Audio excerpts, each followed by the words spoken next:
శ్రీమద్ భగవద్గీత 10వ అధ్యాయము విభూతి యోగ 28వ శ్లోకం.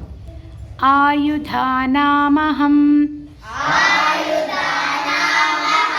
వజ్రం ధేనూనామస్మి కామధుక్ ప్రజనశ్చాస్మి కందర్పః సర్పాణామస్మి వాసుకిః ఆయుధానామహం వజ్రం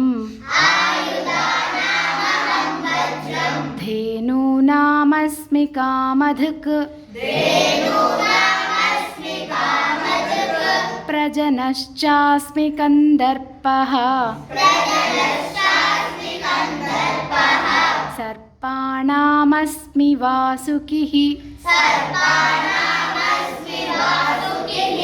ఆయుధానామహం వజ్రం ధేనూనామస్మి కామధుక్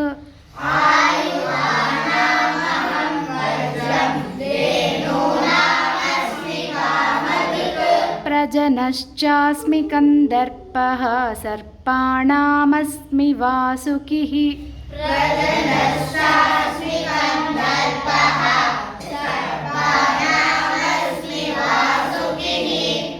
ఆయుధానామహం వజ్రం ధేనూనామస్మి కామధుక్ ప్రజనశ్చాస్మి కందర్పః సర్పాణామస్మి వాసుకిః